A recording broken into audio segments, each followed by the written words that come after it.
Right, here we go. Can you hear us? Probably not. Try it now. Hold on.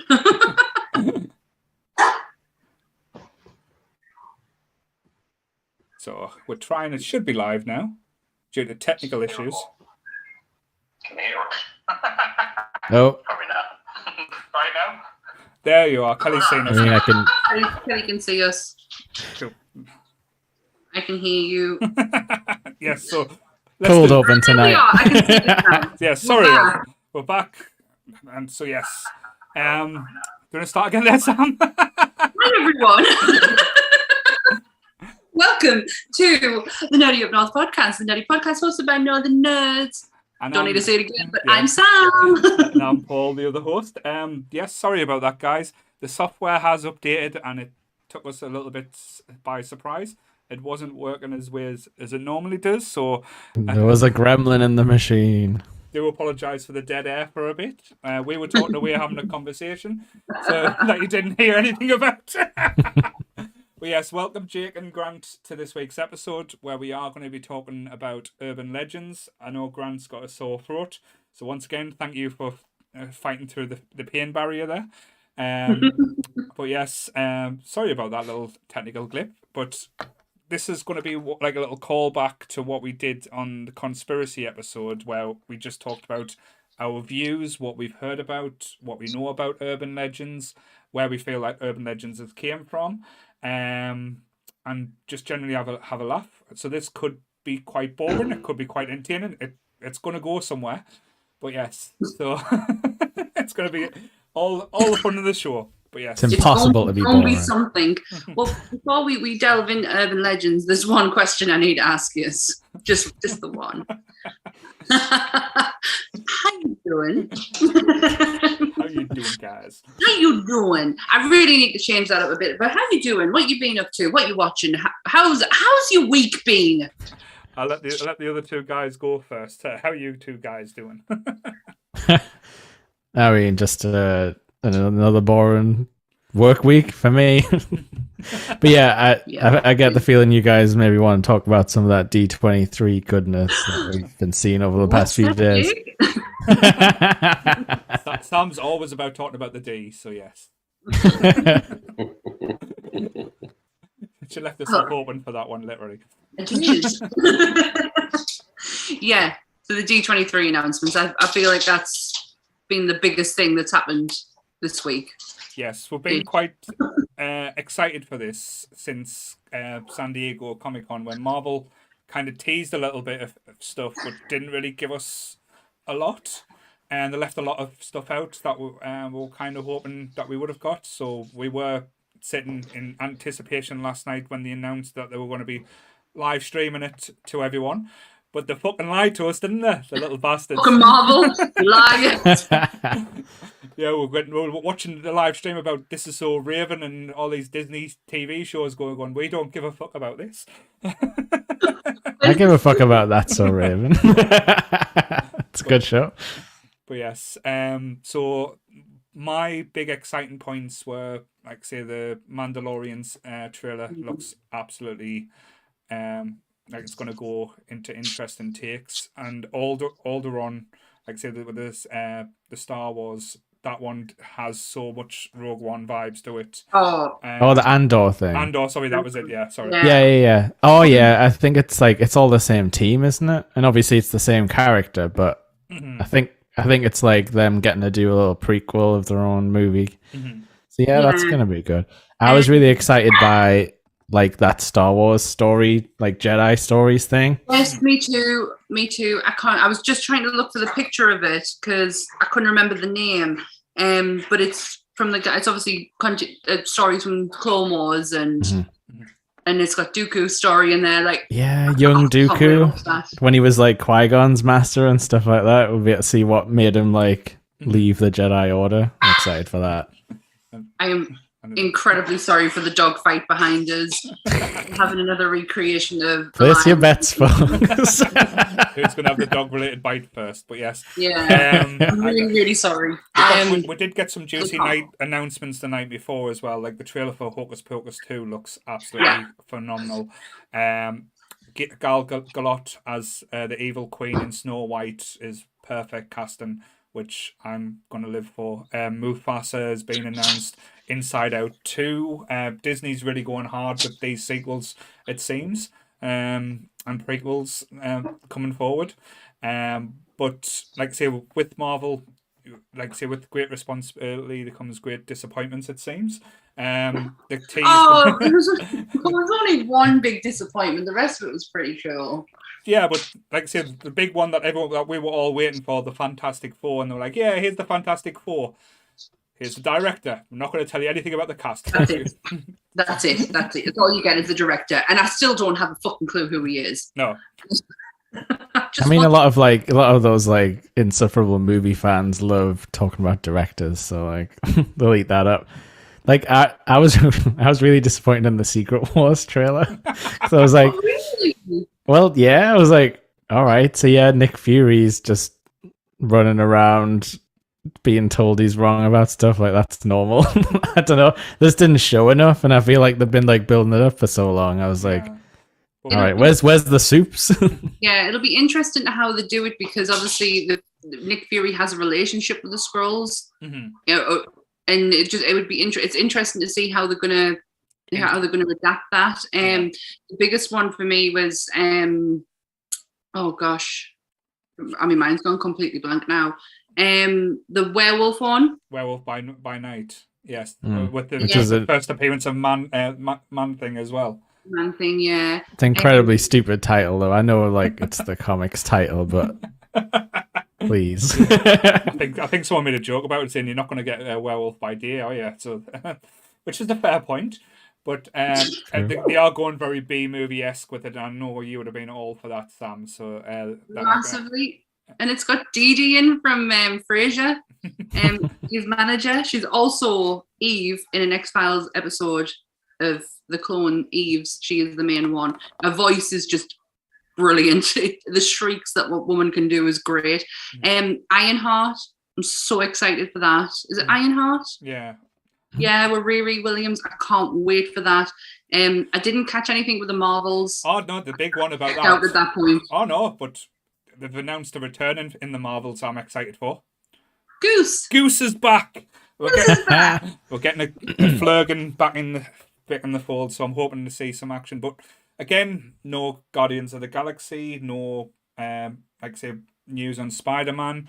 The only thing I was excited about as well is the news that Daredevil is going to be a complete reboot. It's going to be a starting again rehash. So the Matt Murdock we've seen in the Netflix is no more, unfortunately, guys.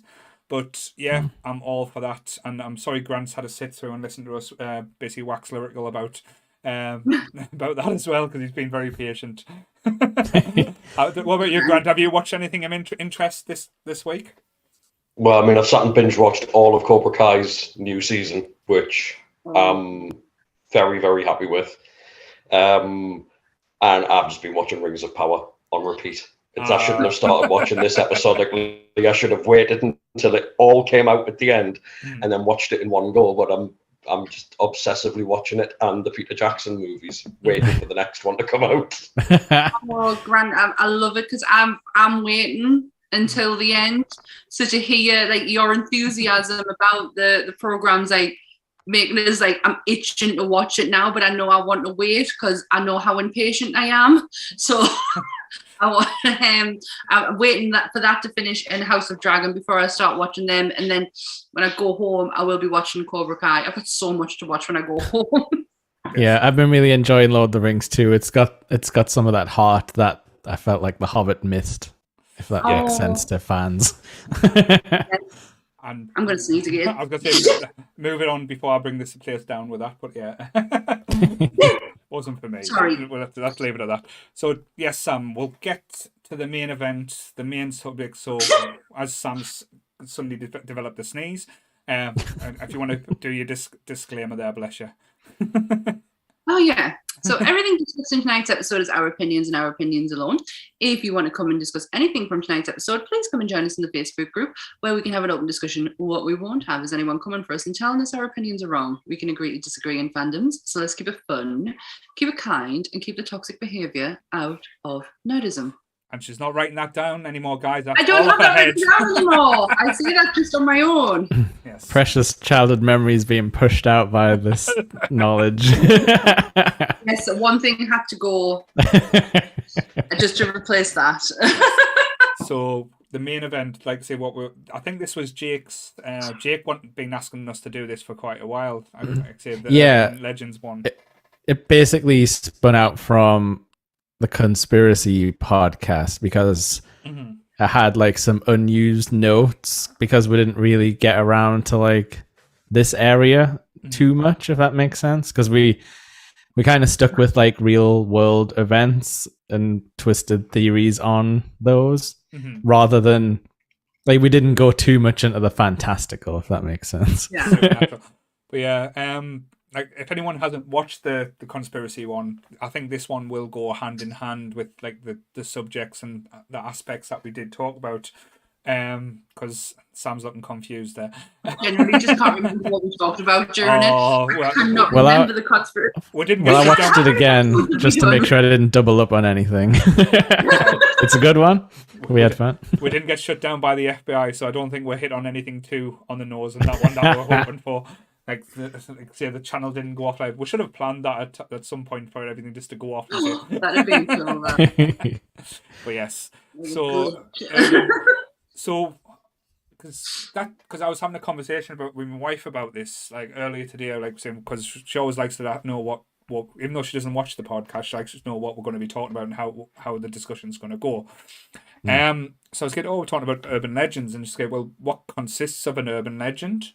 I went, is it just basically one of these like he said, she said, or everyone's got like a friend? I went, it probably goes a bit deeper than that in my mind. It goes in like folklore, like telling tales around the campfire, like anything where there's a story being told and then someone's basically to put a twist on that story. It was always like that type of feel. I don't know if anyone else has that type of viewpoint or maybe have different viewpoints. No. Yeah, I mean, for me, it's like the modern myth that doesn't come from like grim fairy tales, if that makes sense. It's so because like those are like regarded as like stories, but they probably did come out of some like tales around the campfire, like you were saying about like I don't know, seven gnome people who live in the woods, that kind of thing. But yeah, I feel like the thing that makes it an urban legend, it definitely can be like word of mouth, but I think it's also like the more modern nature of it. Like it's not in your storybooks. It's just kind of like things that have popped up in the area. Sometimes it's just like weird local stuff, and sometimes the local stuff's so interesting it gets like picked up by newspapers and kind of spreads. And especially with the internet, it is much easier to spread legends than ever before. That's the thing. I think that's going to be being the big change in like stories and how myths and things can evolve is the internet. Like as we know with probably a few of the aspects we will talk about tonight, how things can grow and get out of hand because of the internet and certain aspects to certain urban legends. But I just always like the idea of like because I think during like the early 50s and the 60s, a lot of the urban legends that they used to tell was basically to tell kids not to have sex and like go off in cars and be safe, and just to scare people to be a bit more wary and stuff like that. So it was always like say that kind of mindset around them type of areas is always intrigued or fascinated us at times as well. So yeah, you're right. Like the whole like the slasher on Makeout Point type of story. I guess you're talking about like the hooked hand man. And then when you escape, like the hook's left on your door handle, you know, at the end, it's like it was actually real. But I guess that's like it's a bit like I Know What You Did Last Summer, kind of ripped off that kind of Americana tale, really, didn't it? Definitely. Well, they did do a film on it, like they did do urban legends, so on like around that genre of slasher in the 90s, they did do urban legends, and I think that's my only take on urban legends is that film. It's a good Sam's viewpoint. You probably know a lot more than you probably realise, because everyone growing up, or like even like people's towns, villages, like even when you go to a new school, there's different legends and different things that you get yeah, told and true. stuff like that. I mean, like I was saying, I listened back to the conspiracy cast, and Sam herself mentioned the Coast to Coast AM radio oh my God, show, yeah, I didn't know about that. which is entirely full of urban legend bait, basically. Art Bell being was it Art Bell who was the Yeah, yes, I do. I know a lot about. So I'll probably do a little more than what you I do. What about Grant? I know, like, say you've got a bit sore voice, so I will keep coming from point to point. Don't worry. What's your viewpoint on this? It doesn't really hurt anymore now, dude. It's just the fact that my voice is even lower than it normally is. I'm like calling dolphins in from the sea and all sorts of shit. To me, like, the urban legends, they're always going to be tied into the original myths and the original folklore, in the sense that there's always, to me, at least up until the dawn of the digital generation, they were always a cautionary tale. Every urban myth, you know, much the same as most folklore in general, always had this kind of, you know, the He-Man epilogue at the end. It's, you know, like, by the way, kid, this means don't do drugs, or by the way, kids, this means don't drive too fast, or whatever it might be. Since the advent of the internet and what have you, I think urban myths have taken on a very different guise to what they'd had for, you know, decades, if not even centuries beforehand. But yeah, like,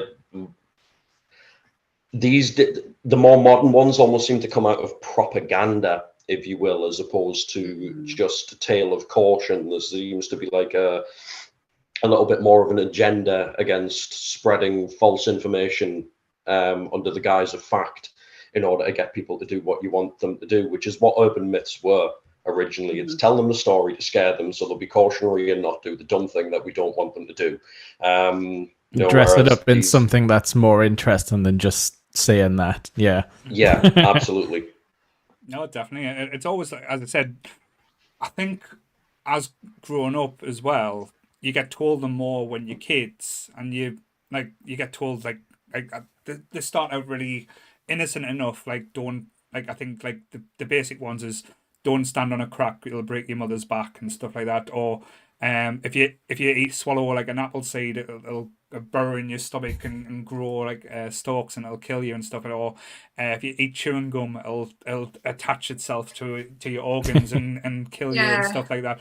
It was just like little warning things they used to use to scare kids or keep kids entertained. Although that apple seed one, like, they do contain cyanide, so if you eat enough of them, I know, but it's not going to grow a tree and you're going to walk around with a branch coming out your gut type thing. Evil Dead style. My granddad used to use the one because I was notorious for biting my hair.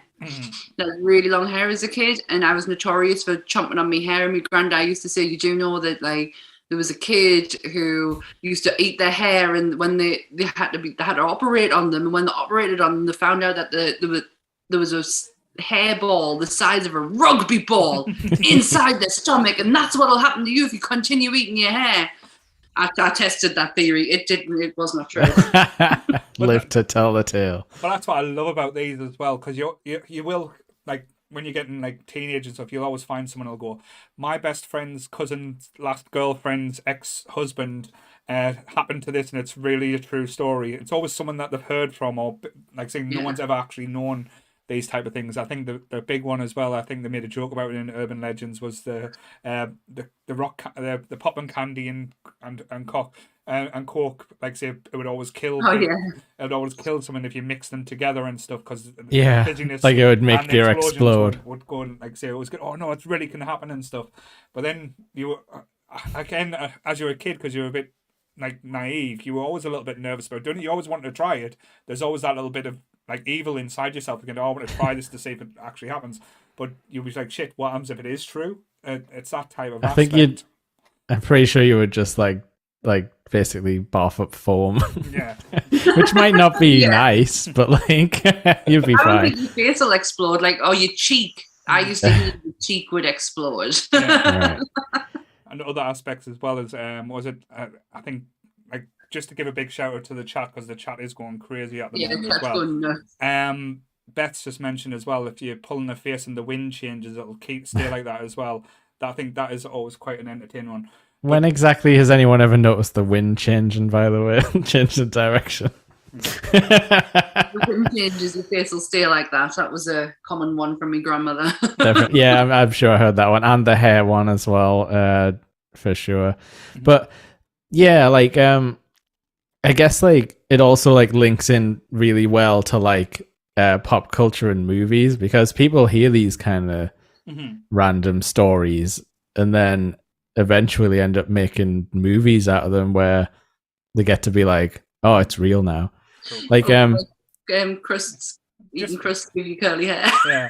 You could do a horror movie about hair, but so just with what Jake's just said about like pop culture and like movies, it's like I want to do an experiment now, just because it is like one of my favorite ones, and like I know they bastardized it a little bit with Candyman as well, and they did a good version of Supernatural about this, like because Supernatural was great. The old Bloody Mary tale. Like if you say Bloody Mary in a mirror 3 times, it would come back and something would. Like say something. Well, as long as it's coming back on you.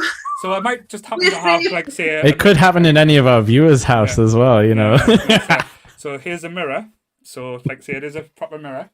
So this is a live demonstration to see if these type of shit is real. So if I die, this is for content, guys. So we'll see how this goes. So like looking in the mirror there. So like say try Bloody Mary. Bloody Mary. Bloody Mary. Oh! Bastard, I was about to do that as well. Oh no. The humanity. I'll come back. I bet he can't find the light now. Just see the flash. Is that cool? Yeah. Oh no, it's reverse flash coming to ruin everything. But yeah, like I said, this little plan, I thought that would work. I thought That was fun. And you're still alive, therefore legend debunked. Yes. So yes, we did try it live, and I'm still here. So thank you, Nicole. So obviously, like, appreciate that. So obviously, that one has had like you were saying, Candyman follows that almost exactly. Yeah. And also like Beetlejuice comes into that as well, where it's like, you know, say the name 3 times, and it's like. So that's an interesting one, because that was definitely like a one I remember from childhood where people wouldn't do it in the mirror. Or you'd get like people saying it like twice and then like chickening out type of thing. And everyone would run away and be like, I've got to go home. My mom says I have to be home like right now. I think Mary Ann Cotton was a big one for us. Yes. Because well, from where I'm from, I'm like spitting distance. I used to actually live near the street where she actually committed some of our crimes. But our school was like spitting distance from Durham. You could literally see Durham on the other side, and we used to always, we were told we had to have blonde hair with a gold ring, and you had to point it in the direction of where the prison would have been, and you had to obviously sing the rhyme, and if it starts swinging, she's there with you. Yeah. But it was always that was one from school. Yeah, I think, like I say, with a lot of these as well, they used to always say, it'll only work if it's like on a Friday or at midnight or 1 minute after midnight or something like that. That was always they always used to have to change the rules ever so slightly as well. Yeah. Even though the witching hour is 3 o'clock, so it's not midnight. I shit my pants every time I wake up at 3 o'clock in the morning. Oh, that's just sleep cycles. That's just your 4-hour sleep cycle when you like go to bed around 11. But, that's not what my brain's thinking though. When that's definitely another one though, isn't it? Like, but yeah, like not what my brain is thinking at 3 o'clock. I suppose unfortunately for any listeners, we're not going to be shy about debunking. I don't think anyone on this. But I wanted to touch on one that's had quite a few like big hits in like pop culture. I know it's like a favorite of the Nerdy Up North. Like the actual urban legend of the Gremlin is quite an interesting one that goes back to like World War II, I believe. What were they and actually like about pissing on gremlins? That's one we've started. That's our own one. Oh, right. Okay, I thought they were asking that question too. Not in World War II, I don't think. But this one goes back to like UK, Royal Air Force pilots. Basically, there was like the idea of like an actual physical creature of a gremlin that would like, basically like loosen your bolts on your aircraft and stuff. So it was kind of used to explain like unexplained malfunctions, or like basically someone messing up on the engineering team. But like the army found that like having this like scapegoat was like good for morale, because you wouldn't go back if you survived. You wouldn't go back and like go shout at the person who'd like fixed up your plane right before you took off or whatever. Yeah. Instead, everyone would kind of laugh this off as the gremlin, and there's actually like motivational posters talking about gremlins, like from like war times and stuff. Is this where the whole the Twilight Zone episode? I believe Definitely. Yeah. Is that where that comes I from? believe so, yeah. Yep. That's so cool. I didn't know that. But it's also parodied in The Simpsons. I think Kelly pointed out in the Treehouse of Horror type thing. Yeah, that one's called Nightmare at 5.5 feet, but the other, the main one's 20,000 feet. Yeah, with Shatner doing this, there's something on the wing. The Pro did the up-to-date version of that sketch from Twilight Zone in an up-to-date one. They redid it in the 90s. Was that not for the movie, possibly as well? I think it is actually because there was like three. Yeah. There was like 3 stories in it. The Twilight Zone movie is awesome, by the way. But I think it is. I think it is in that one. That's so cool. I did not know that. That is so cool. Yeah. So like, there's not many like documented real life stories of people telling tales, but it was just more of like a general idea that kind of got in people's heads. So I don't know if that was the inspiration for like Gremlins the movie, because they kind of do that kind of thing where they wreck everything in the vicinity, because that's kind of like what they were blamed on, like any kind of malfunction on any sort of machine. Didn't the old guy do the story from that, saying because he started talking about gremlins destroying, like the guy who did the plow? He starts talking about like going back in time and how gremlins used to get into the machineries and destroy the things as well. So that might be like I think so, yeah. Story. But it is an interesting one. Like say, I would love to know. Like I know we've touched on like say Bloody Mary and stuff like that. But what would you say your guys' favorite like movie references, or like even in TV references? To be fair, just pull one out of Supernatural. There could be like one in the first 15 seasons. I think one of my favorites, like from a kid, was always like the Chupacabra story. Oh yes, wow. The kind of which is where half goat, half beast, half Mexican, something like that. I think the thing is, it kills goats. I think it's supposed to be like a weird, I don't know, but it's like they'd basically found some goats reportedly with like 2 like pinprick holes in the neck.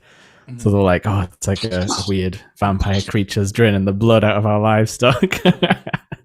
I don't know why. I think it must have just been one of the first ones I ever saw, and it was probably from like Unsolved Mysteries or one of those like dumb shows I shouldn't have been watching when I was. No, I used to watch. Oh gosh, what's it called? It was Josh What's His Face, one where he goes all around the world, and it was like half was creatures and half was ghost stories, and always on the lookout for Chupacabra. Always. Oh, was that was it not just called like Monster Hunter in the UK? It was like Destination Unknown or something. Destination Unknown, I think that's it. Because that show's awesome. I love that show. That's the first show that really like proper freaked us out. Because when they go to Japan, don't they, and they do the forest, and that is terrifying. Yeah. Aye. It's only because while they're walking along, because obviously that forest is full of scavengers, they bump into 2 Japanese scavengers while in their night vision, and it absolutely freaked the shit out of us. And they also went to the Island of the Dolls. Mm-hmm. That place is awesome. That gives me the chills. That I don't do dolls. I think mine would be, and this is probably from the X-Files days, was the Jersey Devil. The Jersey Devil.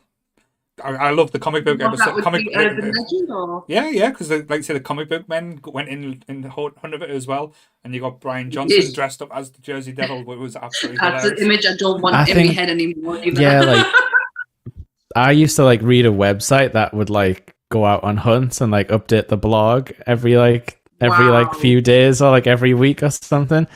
Yeah, that one's an awesome story because it goes like it like links into like witchcraft and stuff as well. Yeah. Because it was reportedly like a proper like devil's son type of situation, like a Rosemary's Baby type of thing, where like the local What have you witch done gave to it? birth to something with like cloven hooves and stuff, or like Yeah. black eyes and all Oh, that. she had red eyes. Apparently Yeah. she had like red eyes. There's always the red eyes one. What about you? Yeah. What about you, Grant? Homegrown one, I reckon. The Beast of Bodmin. Yes, the Black Beauty.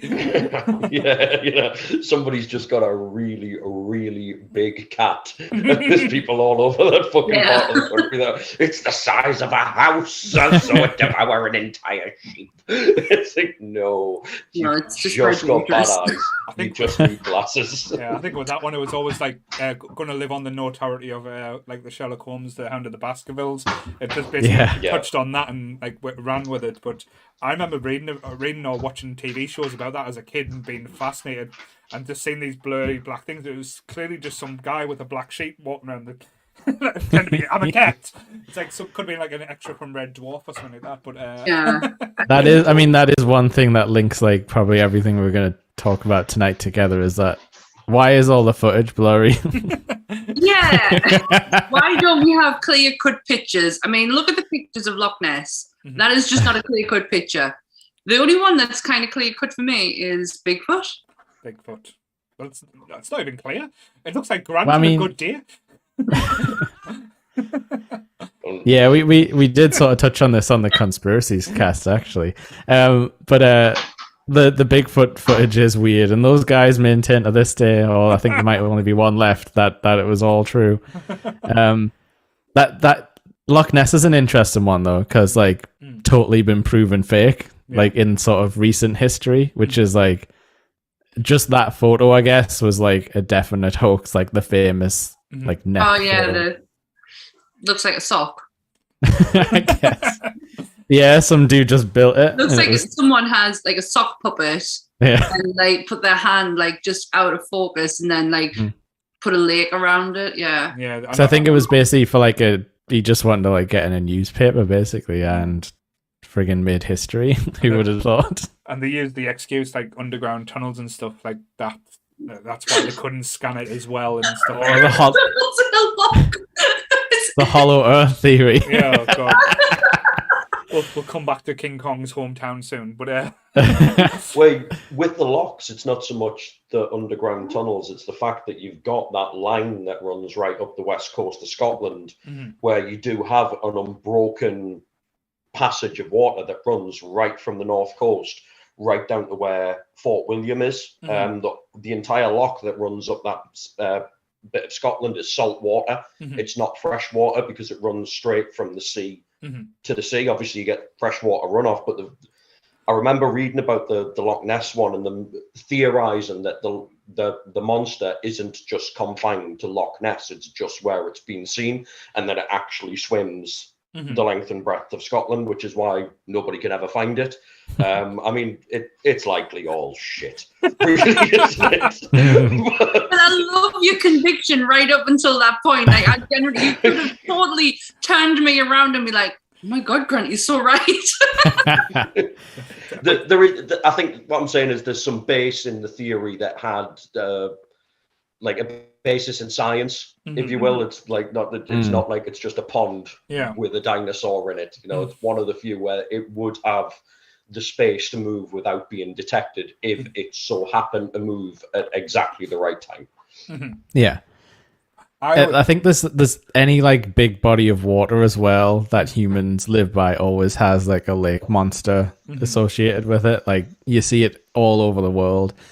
And I think it is literally just because like of how like light behaves near water. You probably do think you see weird shadows and stuff if you're like out on a boat and there's like no landmarks around you. To be fair, though, we do need the the face off now. The Loch, if we just get the the connection between Camp Crystal Lake, the Loch Ness monster versus Jason, I'm all for that. That Friday the 13th versus the Loch Ness monster. Do you remember that? Like, do you remember that big budget movie in the 90s that was like, was it just called Loch Ness or Nessie or something? Oh, Nessie. It was. But they found it in a cave. It was. Oh dear. I used to like the BBC one. That I think it was like a dramatization. No, not the family The Nessie. family Ness not or the family whatever. Nessie. Alice just said it in the chat not long ago. No, the one I forgot was where they were looking for the monster, where it was just these kids that were building like a paper share models, and like they were like trying to debunk it, but then at the end, like there was like a hint that the monster was real, and it was just like one of these get really cheesy, badly done 80s. I think it was a kids program. It's almost like the same way they done The Lion and the Witch and the Wardrobe at the time. But I can still remember it as a kid. Yeah, like say talking about a photograph doing an area of Scotland, the world of goodness for tourism. I tell you that. Yeah, and it's one of those, like, it's achievable. You could walk there and see a monster from the shoreline. Like, there's no like big complicated thing you need to do. It's like you just gotta be right place, right time. It's half the reason Anth wants to go to Loch Ness is to go on a hunt for Nessie. Maybe I'm he just can imagining you, like- maybe he can be the one. He's got the power. He's Neil. Maybe. I can see you like rocking up in scuba gear, like to the loch. Like, Maybe that's what our pitch will be. Anth's discovery of the Loch Ness. Scuba Steve. then you can do the Blair Witch video that goes alongside the search. Stop, guys, because you're giving us ideas. So. But yeah, mine's probably a little bit more like I was going to say a fantastical after the Loch Ness, but it's like say an old tale. But I remember watching an old like horror film about it, but it kind of scared us a lot. And they've recently done, like as I said, updated versions in Supernatural. The Woman in White, like there was the tale behind the Woman in White, and I was just like the scorned lover who had a traumatic event, and she would always appear at a roadside as well, waiting to be picked up and try and entice young men to be unfaithful, and then kill them to the death. It was always like, isn't it like the first episode? It's the second or something like that. Oh no, yeah, it was the first episode of Supernatural. Yeah, it was the. But I always remember because there was a film on Channel 4 about it as well, but always portrayed like the scorned woman and as the Woman in White, and she would always try and get revenge on men and who wronged her and stuff like that. So it was a cautionary tale for men not to wrong you women. Yeah, I think I've heard like a sort of I would say like a nicer or more charitable to the deceased version of that, where it is literally like, you know, you'll see someone who needs like a lift home from like a bar or something like that, and you'll take them, you'll chat to them, they'll tell you all about like the love issues and stuff. The last to be dropped off, and then like you turn around and they're gone type of thing. And then you find out you've like dropped them off near their own like grave or whatever, like that kind of like that kind of story is interesting. And I don't know if that like the kind of drive-in stories, like drive-in ghost stories, I don't know if that's just a product of America having like giant roads where you could be driving for hours in a straight line. Like it probably is just sleep deprived people, but it's interesting how stories like that do pop up, like where our ghost stories are very much like grounded in like a castle or something is haunting. Oh god, yeah, ours is so medieval, and theirs is all like roadside. Yeah. But the chat have now decided that they are all going to get together and go on a monster hunt. Goodwill just says, I need a van, scuba gear, and Jaffa cakes. And they were never seen again. Just remember, all meetups are not authorized by Nerdy. This is why we have the disclaimer. But yes. But I like that with like the road side of things, because I think American ones, the big ones like the Crossroad Demon as well. How like what was the blues? Oh yeah, I've got it. I've got this one. Right. I was definitely going to touch on the Devil at the Crossroads. But yeah, it was Robert Johnson. He was called. And actually, this is something we mentioned in the Conspiracies one. Like Robert Johnson's one of the first notable members of the 27 Club. Yes. Oh yeah. So, arguably, he might have kicked off this whole thing because it was like all coming back to us now. Because it was about like 1930 something, I think, when he died. But yeah, like this legend goes that like Robert Johnson was like a blues guitarist who would hang around at the bars and stuff where all the other ones did. He was notoriously bad. Like people would like leave the bars when he played, or Like the people would tell the other musicians he hung out with, like, "Oh, you need to get him off the stage," type of thing. Like they were all just on smoke breaks, and like people were coming out and being like, "This is terrible." So the legend goes that he was said to have been playing his guitar like outside at night at some crossroads. At the stroke of midnight, the devil appeared, tuned his guitar, played a song, and then handed him it back. And that was like the extent of the bargain. That he would have like great success in guitar skill, but meet like an untimely demise. And yeah, I don't think he did live many years after that. It was probably like 4 or 5, I think. But because obviously you get 10 years from the Crossroad Demon, isn't it? 10 years. Ooh, maybe to enjoy yourself.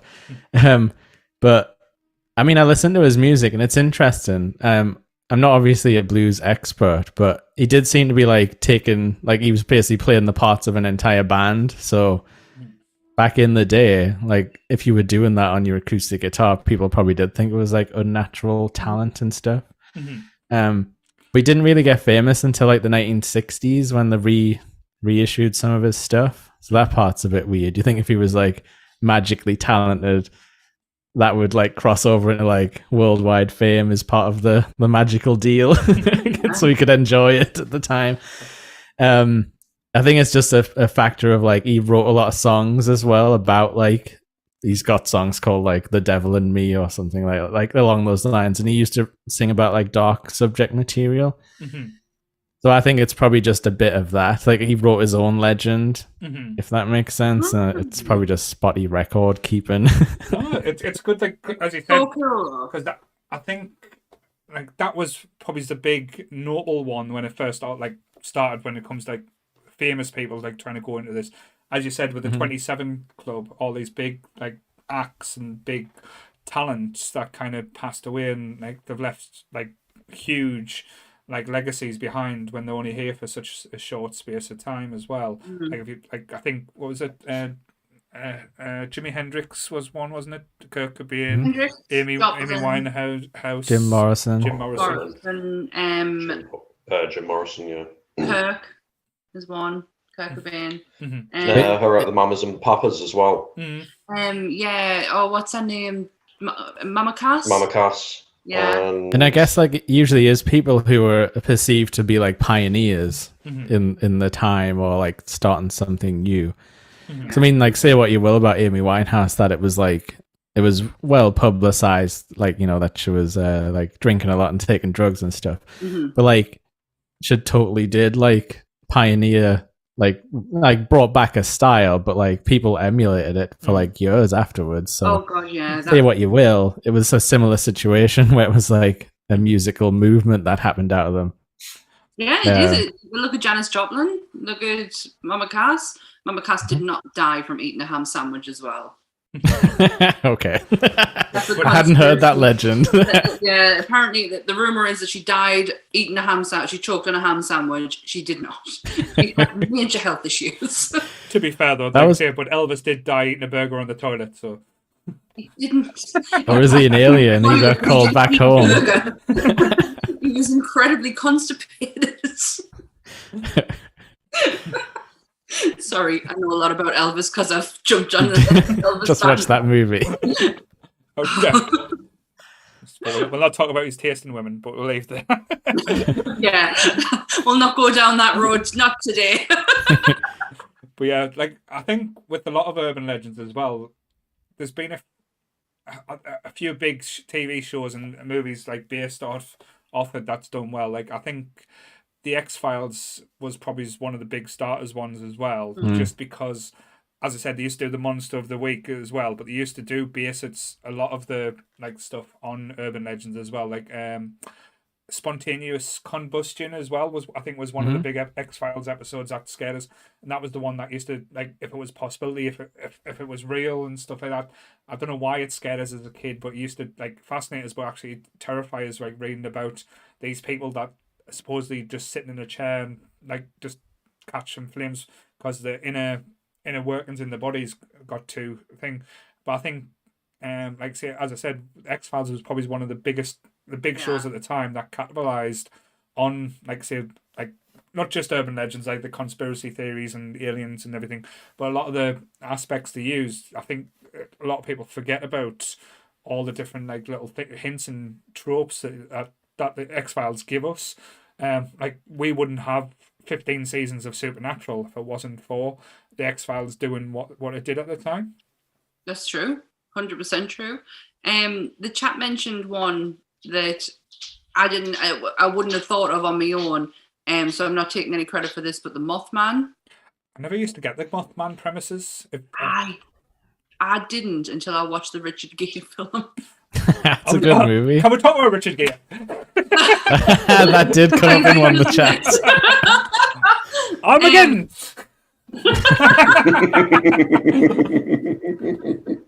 If anyone wants to read that reference, Google search Armageddon in gerbil. You'll have some fun. You'll go down a rabbit hole all of your own. The Mothman, I love that film. I thought that film was so good, but that is as far as my extent of the Mothman prophecies go. I can pick up on the Mothman.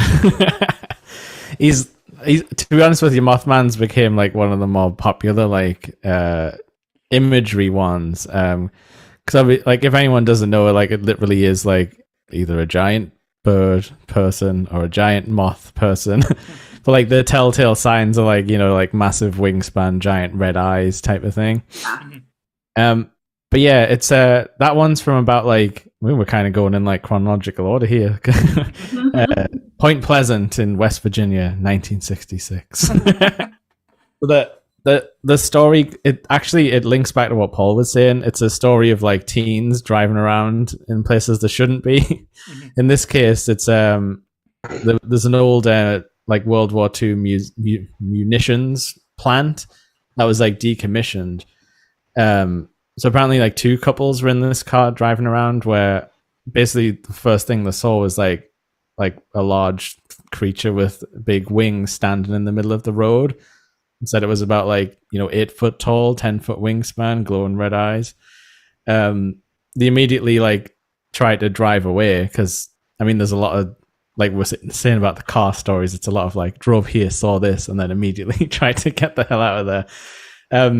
The scary thing was like they said the Mothman took chase and like kept up with the car, in which they're probably going like about like 80 miles an hour trying to get out of this weird like backwoods area. So it kind of kicked off like some mass hysteria in the region, which is the interesting part. Like everyone was saying they'd seen it. It also, there's apparently some documented Men in Black sightings around it where they were showing up trying to keep people quiet. Wasn't it happening though on major events that were happening like in the town? Or am I making that up? It's like you're a bit like the other way around. Basically, there was a giant bridge collapse in Point Pleasant not long after this kind of stuff started happening. So what people have said like retroactively is that it was like a portent of like doom type of thing. Like if you see the Mothman, there's going to be like great tragedy type of thing. But yeah, like that's kind of it does seem to be like a more modern documentation of like a mass hysteria or like the legend spreading like really fast, like in this contained area.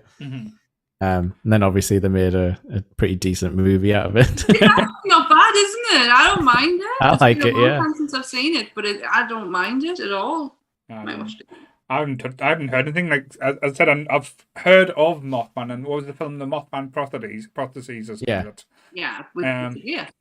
But I think with a lot of these ones, it's hearsay. Like people like to put like a spin on it, or like I say, an area where like they can be more scared of like the boogeyman or scared than something that's real events or something that's happened. So it's kind of like that type of element to it. And it I guess like, you know, if there had been like basically a natural disaster, if you can call it that, like, you know, a mechanical failure of a bridge, it would help you put a pin in the mourning process where you can be like, oh, we can blame, or like, you know, the Mothman. It was like there was weird things going on in the town, like we couldn't help this type of thing. Yeah, this is it's absolutely interesting. And I think like like nowadays they basically have like Mothman festivals and stuff where the iconography, like there's statues in the town and stuff. So like there's people trying to like put a positive spin on it, but I think it's just one of those big modern day things, and it was obviously getting news coverage in other towns and stuff. Yeah, probably because there wasn't much else to talk about at the time. But no, like I think the town's really come together around it, and it probably has done more good than bad. But there's also the other element as well. There's where the people try and take advantage of it, of these type of legends or people's beliefs, and try and profiteer and like kind of like on people's grief or worry as well. And I'll probably upset a few people here by mentioning this. Like the two that spring to mind totally. And again, if you believe in them, I'm sorry, I'm not shitting on your beliefs, but the Warrens, for example, how they kind of used people's like fear and grief and stuff to kind of say that like the people possessed or a thing, and how they use things like Annabelle's doll. Like say, I know they made a movie about it, and how there's actually the Annabelle's doll there, and how this doll was meant to be possessed and stuff. But again, that could fall in the way of urban legends and style as that type of thing, where people are kind of using that to try to like kind of make a living or like get the benefit out of people as well, which is kind of always a worry. And sorry, that's me shitting on someone's belief. I'm sorry. I think when it comes to the Warrens, they are interesting as a pop culture figure. Like we have, I absolutely adore the Conjuring universe, so I love that element of Ed and Lorraine Warren. But when you really get down to the nitty gritty, they did take advantage of a lot of people who were incredibly scared of stuff that they didn't know was real or not. They played on it. I find them very interesting. I do. But I have to be completely realistic. They were not great people. It's interesting, like that does crop up quite a lot, doesn't it? Where people will get like possessive over like either a story or a physical item. And it sort of happened with like you know, like Ripley's Believe It or Not and stuff like that. They've got a lot of like artifacts that they probably shouldn't have, and that they're like attaching weird stories to. Like, you know, they've got a few like of those like voodoo kind of like idol type of things, and it's like, this, you probably shouldn't have this just sitting in some stupid museum in Los Angeles. Zach Baggins has a museum in, the guy who does the Ghost Adventures, he has a museum in Los Angeles, and I really do want to go to it. But he has some artifacts in there that I don't believe should be in his possession. If what they say is true about them, I don't think this should be on public display. Like Bela Lugosi's mirror is an artifact that is apparently incredibly cursed, and he just has it there on display for everyone to see. He has a lot of murderabilia as well, which but there's some artifacts in there that I don't think he should have. If what they say is true about them. What about you, Grant? What do you think about it? About which one? we've gone off on a couple of tangents there. So anything and everything. I don't know. The one that I've been thinking about a little bit, I mentioned at the beginning there about kind of urban myth and like more modern times coming out of propaganda, or not so much propaganda, but social experiments. And there was two that I got a hold of. One I'll come on to later if it doesn't get brought up. But smoking banana peel to get you high. Okay. I've definitely heard that one. I've heard that one. Nearly everybody has heard this, and it is an urban myth. As I understand it, this concept was published in a magazine in America in the late 70s by a reporting team that simply wanted to see what would happen if they published some absolute shit. And just like, let's just put something out there to see if people believe it. And it was almost a social experiment to see how, kind of one of the earliest kind of concepts of fake news, if you will, put out a story that sounds just believable enough, and see how it spreads, see what happens. And obviously it's one of it's those attainable in your own home as well, like the Bloody Mary thing, where exactly all you need to do is walk into the kitchen or the bathroom mirror, like that kind of thing, and give it a try. And because people have read it, there's a certain element of peer pressure around it. If people are believing it, you get the banana skin, you fucking dry it up or mash it up or whatever the hell you're supposed to do when you put it in there, and they go, is it doing anything? And you go, yeah, I can see fucking pink elephants, it's amazing. Or you try it on your own, and to dodge embarrassment, you make up the story because it didn't work, but you don't want to be like the one who it didn't work for. Yeah. Absolutely, and that article spread and spread and spread to the point where people adopted it as truth. And it's one of those things that you hear in your late teens and early 20s, college or uni or whatever it might be. It's, have you heard this? If you can't get a hold of anything to get you off your tits, you should try smoking banana peel. That's supposed to get you high. And it's a perfect example, probably one of the first documented and disproven examples of like a fake news story, which essentially is what modern urban myth is in this day and age. It's people believing stuff that isn't necessarily true for the subtext that it represents. With the banana peel one, there was no subtext. It was literally a couple of reporters that were probably high as fuck on something a lot better than banana peel going, mate, what don't you write this? Let's see what happens. See if people believe it. And it spread and it worked to the point where there'll be people out there, even now, maybe listening to this, maybe not, that'll go, that little bastard, he thinks it's a myth. It does work. It does work. It does work. Yeah.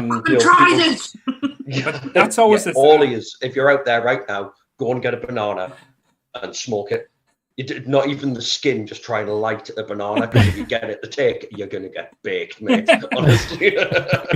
That's granted it before he came on. But that's the thing, though, with like the power of like human thought, and what you believe can be scary, like what your mind can make you do as well. Because I remember, again, this could be an urban legend, but I heard a tale of them doing a science experiment like years and years ago, just to see what the power of shock and fear could have on people.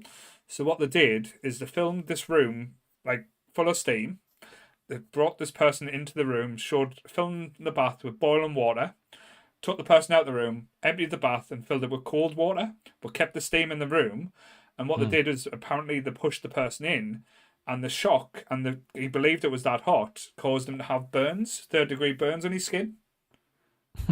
That's I generally did read about that when I was younger. But apparently that is some of the power of going out of shock and what the human mind can do if you believe something, or if you've shown something as a certain thing. It's because at times when you put your hand in, you don't know when the feeling is, if something's red hot or freezing cold, you can't really tell the difference. The sensation is like when you blow on ice cream when it's too cold.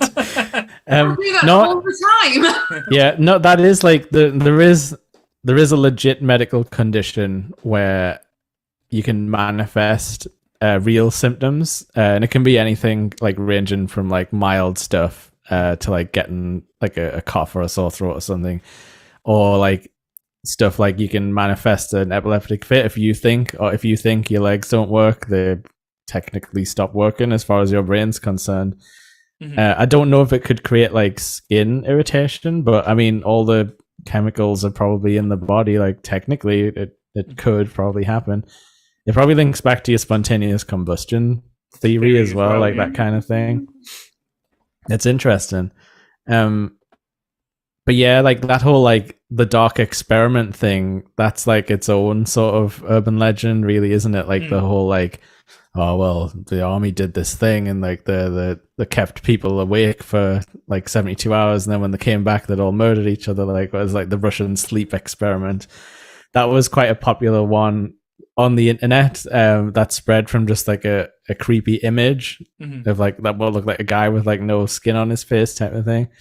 And it was supposed to be they'd kept these prisoners pumped full of new drugs to keep them awake, and then they started getting all weird and like event horizon-y in the room. If that makes sense to anyone. It does. Inside out skin. Yeah. But yeah, it's like going off from what you're saying there as well, because like there is kind of like urban legends from where we live. Well, where I live, where I grew up when I was a kid, of Old Cherry Knoll Mental Asylum. Because you don't know what is true and what is like brought around, because like I say, all the different things. I know it was home for the criminally insane at one time, but then it became like, say, places for like people who are mentally ill and stuff. But like the whole warden like around it as well, like where there is tunnels underground. There was, because they basically made it into a housing complex now, but there used to be like tunnels that used to go from all the different areas, because there used to be like a prisoner of war camp before it became a hospital. So there's deep dark history like and stuff there. But what apparently the urban legend was as a kid, that when the criminally insane used to get sent there, used to medically do tests on them and like try out new drugs or try new techniques. There was a lot of electroshock therapy at the time. Like I say, that is facts. I've seen the tables where they strapped them down to do it.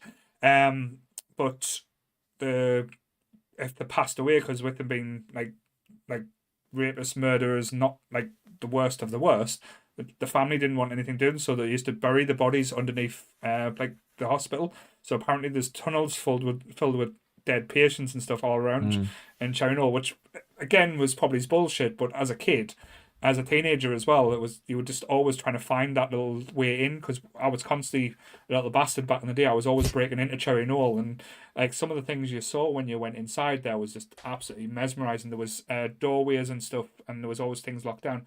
You have to be careful, because you could always probably, once you got in, you had about 10 to 15 minutes before the police came. So and that was good back in the day, but it was but they closed it down because of all the asbestos as well. So I'm glad I'm still here, really. I know. but it's like little things when you walk around. Like I think I told about the ghost story thing. When you walk around, it just had a feeling in the place, and I don't know if it's just because of what's gone on there, or you've heard the stories, or you've heard all these myths. But it was never a nice place to go in and go around. But you were always drawn to it for some reason. You always wanted to go back to it. But there is that legend that like structures can retain like information. I don't know if it's literally called like stone like recall theory or something weird like that, but heard that. You could have been feeling the feelings from the past. And I've definitely heard about like those tunnels actually being part of like asylums and stuff, where so they didn't have to like wheel the dead bodies past everyone. They would need a way to like quietly sort of get people out, sort of thing. I know that had a shutdown. The only reason I know like the tunnels are definitely real is because a few years and years ago when I lived in Riot, my mum and dad still lived there. There was big news because one of the blocks on Cherry Knoll that had was suicide watch. So if someone they thought was a danger to themselves used to still get taken there, and one of the patients got in the tunnel, got all the way because it led to Riot Beach.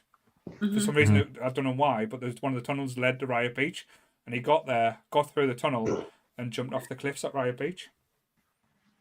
Wow! So he went through all that effort, then jumped off a cliff. He actually didn't want to live, but the hospital kept him alive. It's interesting how like localized that sort of stuff is, because I sort of grew up like right near like the town, like around Park Lane and stuff. So definitely heard about Cherry Knoll, but it probably was from people from Riot who went to like the same school as me, because I went to school in like Hillview and Sunderland. So we had about half and half from like half from Riot way, like half from sort of like the surrounding area. So like it's interesting, but like my mom did work in mental health, and like Cherry Knoll as like an actual functioning place was still sort of going into the 2000s and stuff. So it is interesting like how the rumors they can spread far, but also like you guys in Riot probably knew like way more than the rest of us did, because it was like a local It was just a scary building. Was the hospital near there? I think I probably asked this before. Well, when you go up, because it's still got the old engine museum, you know, the giant chimney. That was always the entrance, and like I remember that. The hospital is still there now, where like say you go for physio and stuff. That used to be the prisoner war camp over the road from it. Oh my gosh, my little gran was in there. Yeah. That's the only time I saw Cherry Nose or even heard of it was when I went to go and visit her in hospital. Yeah, but that was just like the general hospital bit. That's all been flattened and repurposed now. It's like a brand new hospital and stuff. When you go further up, there used to be like the houses where the staff used to live. So they used to have all the staff on site as well. And then when you go right up next to the Dean, they had the old building. I've got photos of it on my Facebook. I'll try and pull them out. And it looks like the main thing where it's got like a church thing, where they used to have a giant like stained glass window at the front. And the two bits come out used to be like the wards. And that was the old asylum part. And then they had a small branch out that was towards the Dean, where it still operated. I think it still operated about 5 or 10 years ago, but that was just for people who had mental health issues.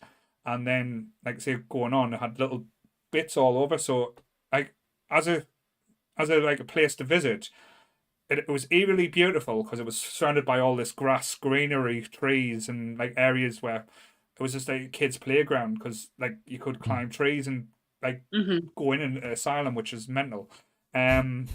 But I didn't mean it that way. Sorry. No pun intended. No, I realised when I said it. But the actual place and everything, it just had this feeling like the whole asylum bit had like a brown dirt where the grass didn't grow, trees, anything like kind of died when it was around it type thing, the whole asylum part. But the stories that used to come out of it was always brilliant. Like say, with us being kids, were horrible. Well, said one of the patients was called Miles, and if Miles catches you, he would rape you and stuff. So you're always terrified. Gosh. So you're always terrified when you're walking about. Jesus, Miles is going to come to get you. Well, Miles is coming to get you, and he's going to rape you. So we always sounds a bit like Pipes. Pipes. Let's say that about Alcatraz. That Alcatraz, you know how you were talking about like stone of buildings retaining history and feelings. To say that about Alcatraz, like that has that kind of feel about it. But I think there's a different feeling in being scared in the location that you're at and feeling stuff around you. Because I've had that before in Chillingham Castle of all places, which I think there's a load of shit. But the dungeon, when you go into the actual like torture bit where all the Iron Maiden is and everything, I have never felt a level of uncomfortableness as I did in that moment. And it wasn't like I wasn't scared or anything. It just didn't feel right. So I believe there's two differences in feelings. Yes, but going back to local legends as well, because I know going off like and telling ghost stories and stuff a little bit there was it's like gone on a mind of its own. But like say the big one for us all being from Sunderland was always the Lambton Worm. Like say that the local legend of the big worm that like say what was it the Lord, what was he called? I can't remember now. I've heard the story since I was a kid. Lord Lambton? Lord Lambton, I think it was, who had a armor suit made of spikes to fight the Lambton Worm and chopped it up and threw it down a well apparently or something like that. It's up at Fairfield, the hill. Yeah, we used to. My school used to teach it as fact. Yeah, because wasn't the story kind of that he like it got like tossed down there when it was like small and then it grew big unbeknownst to everyone. Yeah. My school taught it as fact and almost like a worshipping kind of thing as well, because we are literally. My dog is going nuts in its sleep. I'm literally on the cusp of the hill. It sounds like you went to like school in like Dune or something. Mate, it's not that far. Worshipping the sandworm. Not that far. The bees! Oh Christ, no. Which one? The Nick Cage version of No, not the bees. That's an interesting one. The whole like the creepy small island folk who would folk of village, who would call us like mainlanders and that.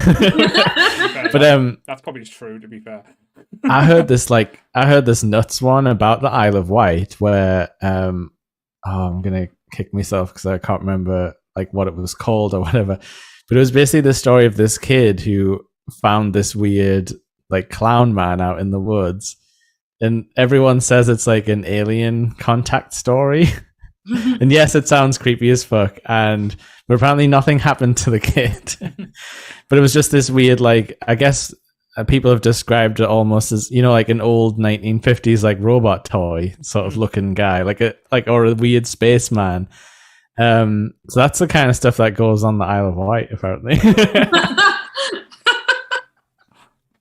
Wow. Oh, well, there. Because I know Jake always loves me History Channel chats and stuff. Let's go to the History Channel for a few. We're going to do Oak Island, the money pit. Oh god, how much money must they have spent on the Curse of Oak Island? Though, come on, like digging up a hole that fills it with sand immediately. It's like this water keeps coming out of nowhere. Where's it? Well, there's obviously underground tunnels that live to the sea. You dumbasses. But yeah, he must have spent millions of pounds just digging these one holes, looking for this treasure that's probably worth about 50 bob. I guess for people who don't know, like that kind of the story of like the money pit, it's supposedly like a treasure is like buried in this kind of like special, I guess, like structure that would cause it to flood if anyone tries to dig it up. But I guess like the man who like planted the treasure, he knows the one place you can dig to like get access, but everyone else it just like fills up with water as they try and dig down and sand. But the thing I love about the Oak Island, because I was probably invested in the first. I still watch now because I'm a dick. But the first two seasons, you were like, oh great, they've got these evidence, and they talk about this big slab that was found with markers, and if you dig down so much, you'll find a treasure that was thing. I was going, oh great, they've got this evidence and thing. Turns out in season 4, the slab was lost 40 years ago, and no one's seen it since. And there's no photographs of this slab. It's just basically records and fucking American presence have digged in. The only interesting bits they found is basically colonial like travelers and stuff had used this island as a stopping point to get around the world and stuff.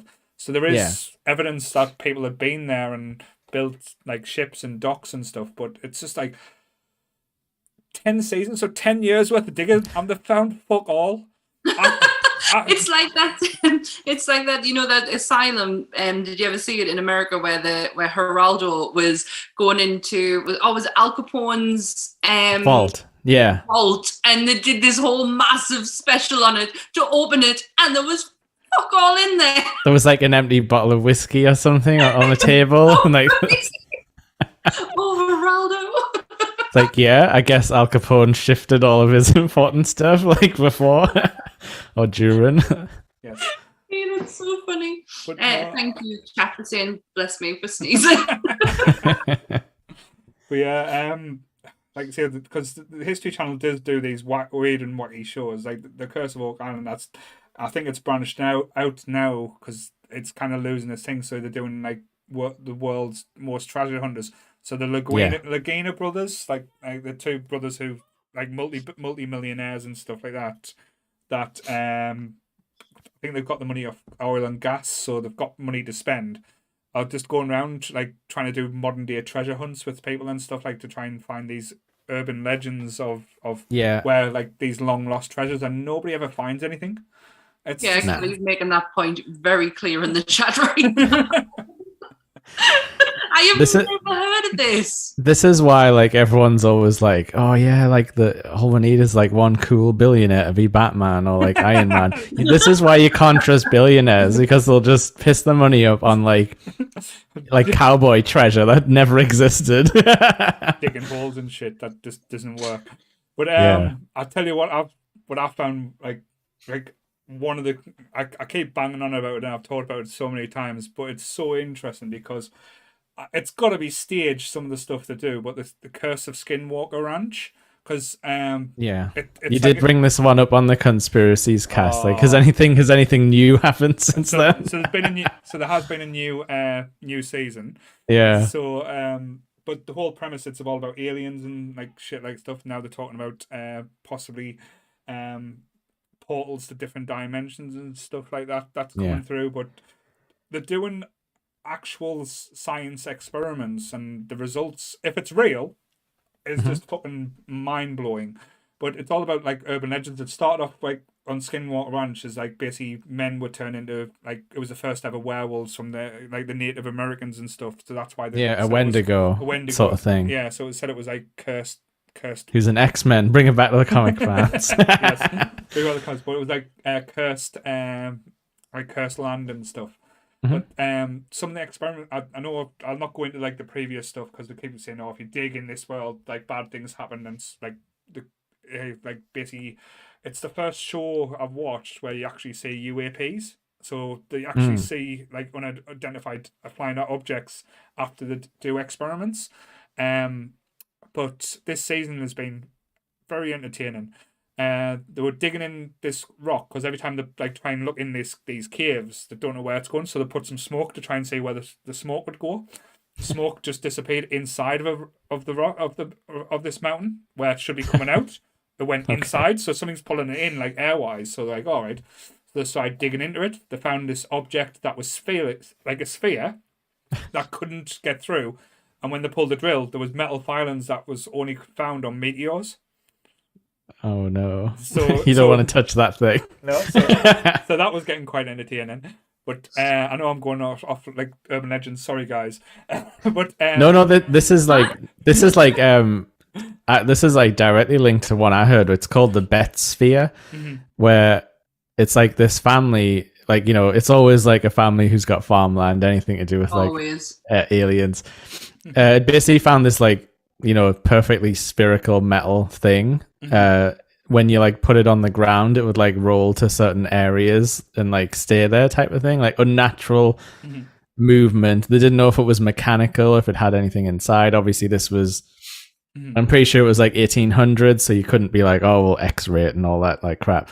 But again, I think you touched on it before, or Sam did, like it always just disappears. Like there's nobody who's got it anymore. Like, you know, oh, it went missing like 40 years ago. Like, but you know, a guy from the newspaper saw the sphere, and it's like, and the family tries to get like stories out of this kind of thing, and it's always like, oh, we gave it to some guy and he never gave it back type of thing, and that's the end of it. But it still persists as a legend just because it's interesting. Yeah, but the only thing that like out of this thing with like the Skinwater Ranch that I found was like mind blowing. Again, if it's real, but apparently in this thing where they call the triangle, so we'll move into triangles next as well, guys. See that little segue? But about like so many feet in the air, about 50 or 60 feet in the air, there's a point where they can't measure anything. There's nothing there. They flew over with a helicopter. They said the helicopter's instruments all start going crazy. They put a telescope through where they mapped the stars. So when they put the telescope to actually go through this little area of space, it turned off. It wouldn't map the stars. So that are moving it, start mapping it, and it wouldn't. It said the scientist behind it was saying, we've got no explanation for this. They tried firing a laser beam through, and you know how laser beams are straight and can't be broken. It split in two after a certain point. It's very so it actually said this because the guy who's like a NASA scientist in this experiment is like impossible. So and they did that, and I'm trying to think the other one. All of a sudden, an FM radio wave start coming through, like broadcasting when they were shooting things through it as well. So it was almost like something was trying to communicate. And then when they were in the room tapping into all the different recordings, they found a signal that was recording them. Oh, that's not good. So you don't want that. But yeah, so I was very entertained by this year. But it's again a History Show channel, so you know it's going to be like some stage and some bullshit. But it's actually giving you content and things happening rather than like the Curse of Oak Island where they dig a hole and they find a button. But yes. Yeah, but there's been tons of books and stuff written about Skinwalker Ranch and all that stuff. And it supposedly is like near some like, you know, land that Native Americans wouldn't like go on and stuff like that. It's like it's got some legit roots and stuff in like local legend. But yeah, I love it. It's just it seems like an endless font of like weird stuff. Yeah, which is always good. I really tried the other day to listen to a podcast and literally was 34 minutes long on it just to get a basic idea because I still don't quite understand. It's ridiculously complicated. I was so fucking bored. I was like, I don't care. Like, I'm going to pass this one off as I don't care. You just don't want to go there. 34-minute episode on it. I don't give a shit. Don't touch the soil. Yes. But I think this could lead into the biggest like urban legend of them all that we've talked about for hundreds and hundreds of years that things keep on going missing in, the Bermuda Triangle. Yes, that's definitely one that persists like throughout most people's entire life. Oh, Grant's not sure about right now. I don't know. Do kids today know about the Bermuda Triangle? I don't know, but Grant smiled very big when you said that. Has he been? Have you come back to tell the tale? It's where I was born, maybe. No, Parts unknown. I've heard a couple of legitimate theories as to why the Bermuda Triangle does what it does.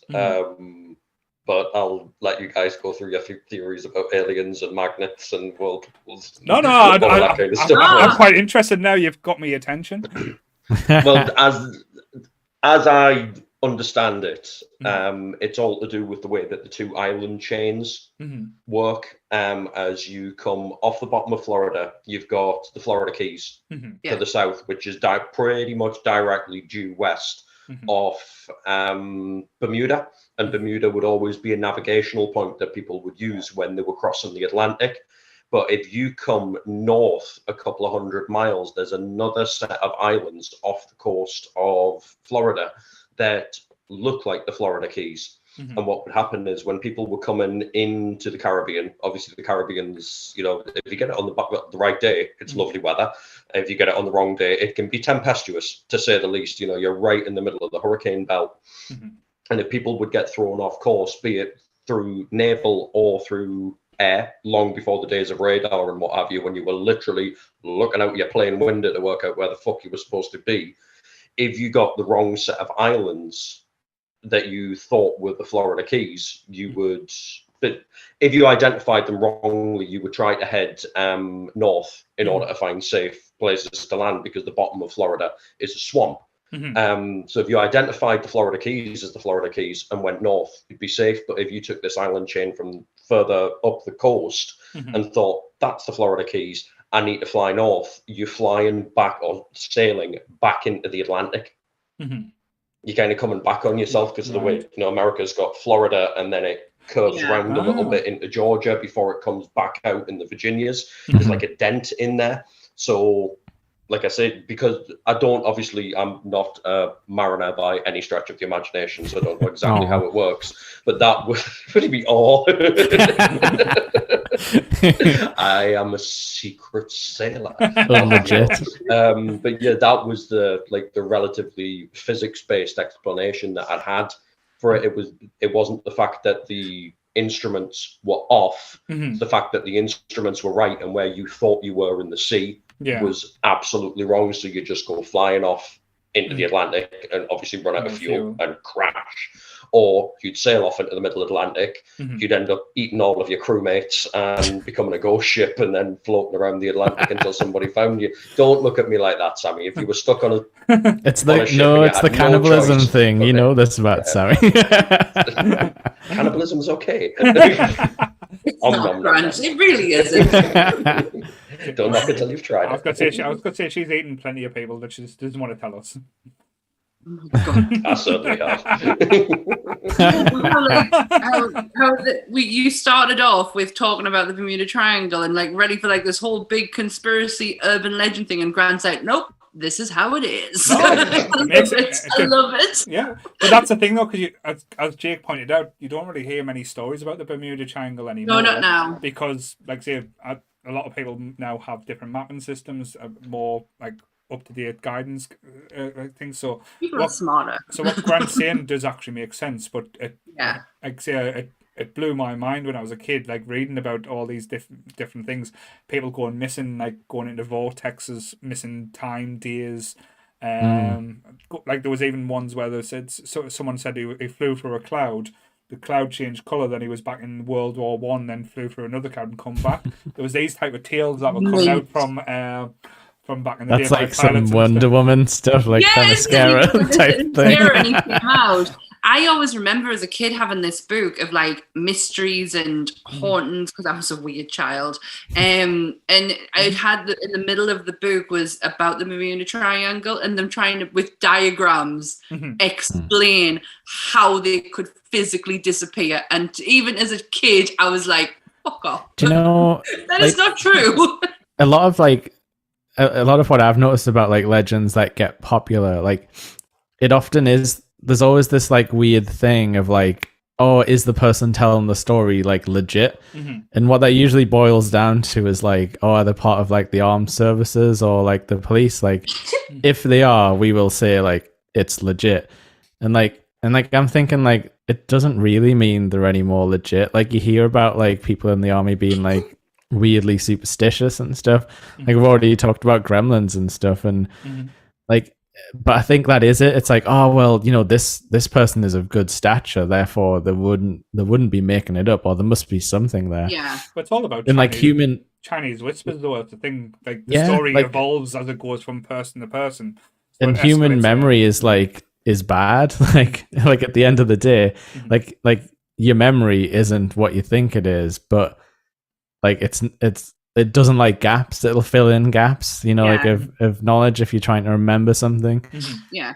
When people are trying to recount like events that have happened, something will always change within that storytelling, depending on like how like I take this from when I read the Columbine book. And how they caught all these kids in such a traumatic experience, tell them one story, and then caught them a couple of days later once they were out of the danger zone, and it just totally changed. Like your memory just change, your memory and your mind changes as time goes on.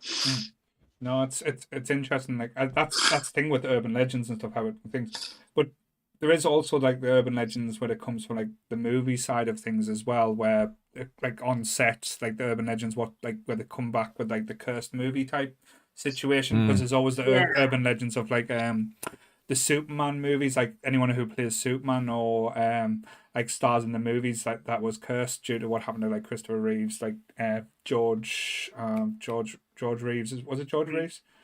I know we talked about it last week, and the woman who played Lois Lane having a mental breakdown like after Superman as well. A lot of things did happen to things. I know it can come down to like say bad timing and stuff, but it's always interesting. But just to get the usual fix in for our fans, that's the urban legend that I proved was true this week when the Goonies, like say, was always talked about having had an octopus scene in the Goonies. I've been waiting for this. It's here. Data did elaborate too that there was a giant octopus to find, but it was cut out, so it was an urban legend that turned out to be true. So yeah, the Goonies reference is in there. Our chat has been waiting for this. And all at one point we're like, shh. Well, he hasn't done it yet. I think I like replied to you in the Facebook group, but I love that because you can take it both ways. Like if you watch that movie, you can take it as like, oh yeah, Data like fought an octopus, or you can take it that he's just like bullshitting to his parents. And either way, it's cool. You know, like whatever you feel like believing in that watch of the Goonies. Like I do like stuff like that where it's almost more interesting that they left it out now. It's like a better joke, even. Isn't it briefly in there though? I mean, it's been a while since I watched the Goonies, and I don't know if they just maybe touch on it, or maybe it was one of those things where is the octopus on the cover? It's on the, and it's like one of those things where there's the cover of the VHS, and you're like, where's the fucking octopus? It's in the extra in blue when it came out on Blu-ray. It was in one of the extras, like deleted scenes, and it finally showed it.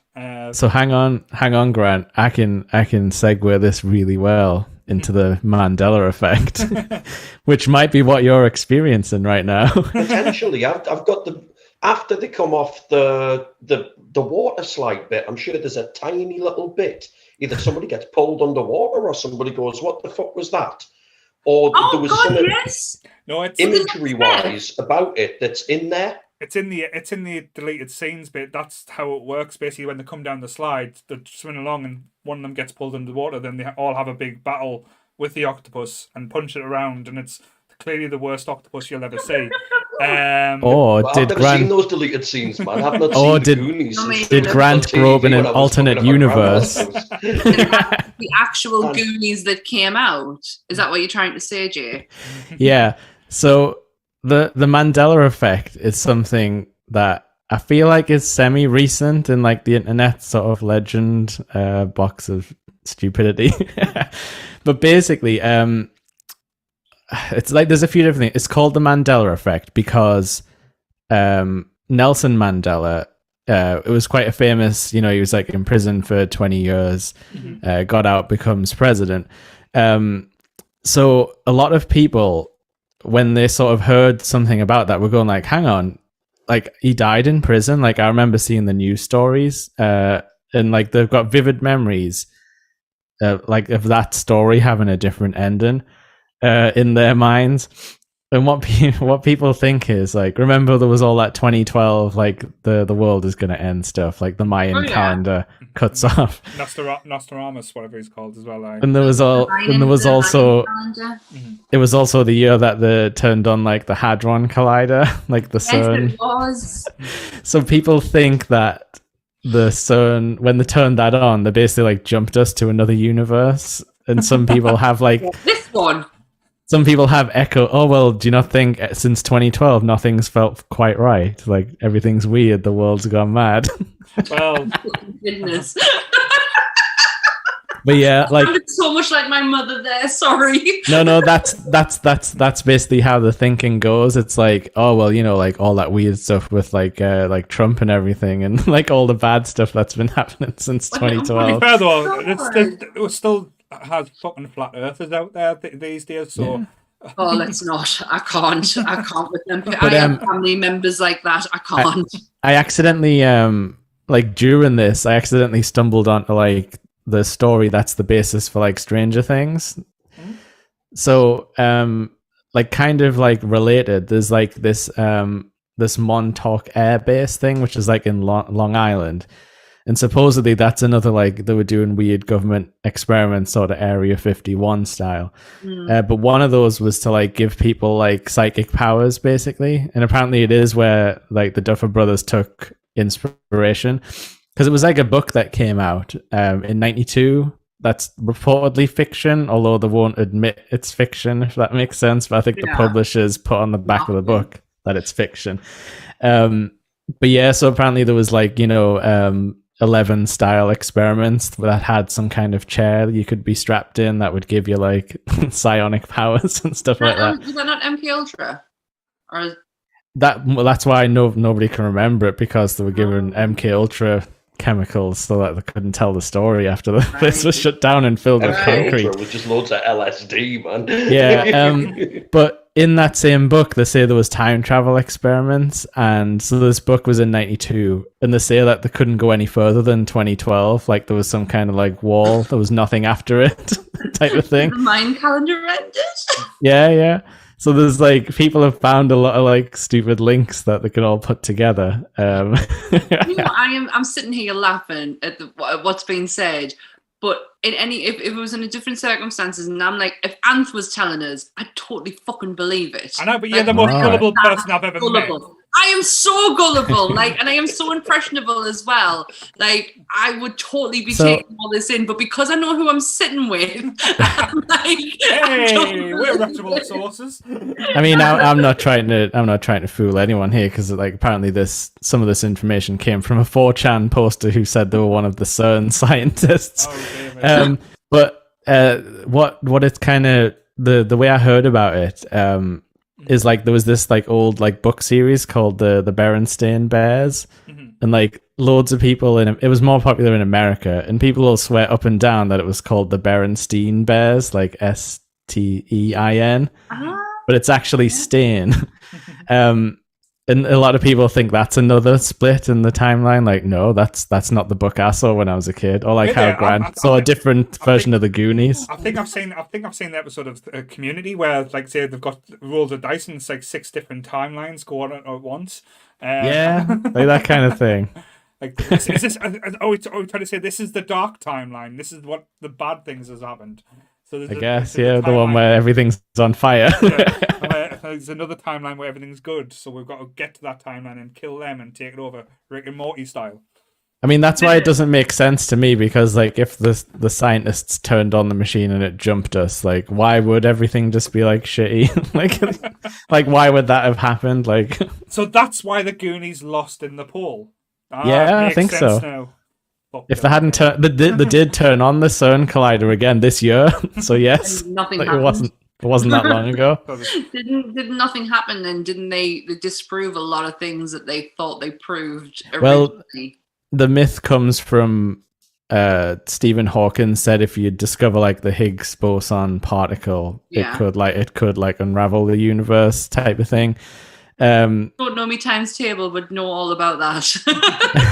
So like, to be honest, like the urban legend around that comes unfortunately from some stuff like Stephen Hawking wrote, and he probably didn't say it as absolute as that. It was probably just like, this is a theory. Isn't physics not fact? It's just theorized. Not until you've like, you can find things that disprove it, unfortunately. But again, like that's why a lot of people are like loath to like believe scientific findings, because they're like, oh well, it changes all the time. And it's like, yeah, because people are still looking into things, and the world isn't as set out as much as you'd like it to be black and white. The world and like physics and forces aren't.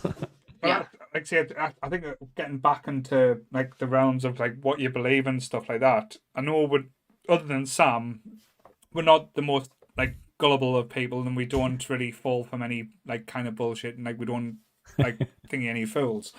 But is there any? Sam? Just sitting there like... so gullible. I am so gullible. I am so impressionable. It's ridiculous. I've no shame.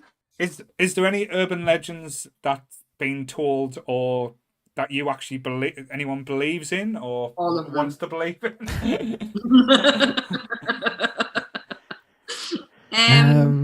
Sorry, Sam, you go. I don't know, Jake. I really don't know, because like so many. Because you can sit there and list them off, and I would get, oh yeah. To be fair though, Sam's getting packed now to go after Nessie, so that's just how that's rolling. Yeah, like I'll do it. I mean, we're all like we're all fans of like spooky stuff. Like in my heart of hearts, I would like Ouija boards to be real. Right. Yeah. But made by Kenner. It's literally a children's toy. Yeah. Like, I'm sorry. It literally was branded as a children's toy. Like, but yeah, if we're gonna do that aspect, like obviously the afterlife, like I'm so skeptical because most haunted is made as that way. But at the same time, I'm still like, Mary Lovestick. What if do you know what I mean? Like I want to believe so badly. Mm-hmm. Yeah. Like Mulder. Truth is out there. I think I'm too much like Scully in my thinking. Like I say, if it's not logical or it doesn't make sense, or you can't prove it, I'm more prove it to us rather than disprove, if that makes sense. Yeah, Ant's exactly like that. Like when it comes down to Mulder and Scully, he is definitely the Scully in the relationship, because I believe everything. What about you, Grant? I mean, we've already touched on like a set of urban myths that I would definitely regard as being believable when we were talking about experimentation. Obviously, the Russian sleep experiment, that's straight out of creepypasta with that weird image of the guy going a little bit Event Horizon, as Jake put it. That is the best explanation I've heard for that image ever. But we've already touched on one of them that we know happened with MK Ultra. Mm-hmm. You know what I mean? You know, if we go back into the Second World War and what have you, you know, getting out the soldiers and, you know, here's your compass and here's your map and here's some methamphetamine. Off you go, son, into France. You know, lest, of course, we go down the much more serious lines of what the Nazis got up to when, you know, they were doing their experiments and that kind of thing. That, you know, as much as we live in a world of science and discovery, there are people out there who have absolutely no scruples with how they will discover or the methods that they will go to in order to try and discover new things. So the elements of scientific torture and fucked up experiments and that kind of stuff, I think they're all believable to a certain degree, even if they are tacked onto a shitty photoshopped image. You know, making people not go to sleep for 10 hours and then battle to the death. I reckon, you know, well, probably every government on the planet has tried that at least once with some group of poor fucking unfortunates. You know, whether there's any truth in the stories that are made up about it is one thing, but are there stories about that shit happening that are true? Like, undoubtedly, you know, we've done some awful things to our fellow man. You know, it's not even a fucking new thing. Look at the Spanish Inquisition. They were a right bunch of twats when it came to chopping up bodies and seeing what things could, what we looked like on the inside. That, you know, that's always going to be out there. There's definitely some belief in there. Sorry, I brought this one on. No. It's a good topic because, again, like more modern day as well. Because going from that, like the biggest probably is, and I know we've always tried to stay away from this type of conversation. We try to stay away from it on the actual conspiracy podcast as well. But I think time has passed enough to have like a little bit of a inside conversation. Probably the modern one that we are going through at the moment now, all the urban legends and theories that's coming out is like how COVID started. Like you're hearing all these different theories that there was basically factory, like I know originally said it was from a bat. Now it's coming out that was it made in like a factory, like was it a test to see how fast like diseases could travel, or like a manufactured, or someone leaked it, or someone like purposely done it. That's a lot of the urban legends that's coming out regarding them aspects now, which Grant touched on with, like, say, the human experimentation back in the days. It could, in essence, still be that this was an experiment gone wrong or gone very right for a lot of people. I know, unfortunately, we've bloody like lived through like how misinformation can spread really quickly. Because there was all that stuff of people taking like horse medicine in America and stuff like that, like Invamicin or something, whatever that was called, deworming paste for horses, basically. But yeah, like it's interesting because like when we're saying about like sort of like are you skeptic or not, or you know what would you like to believe?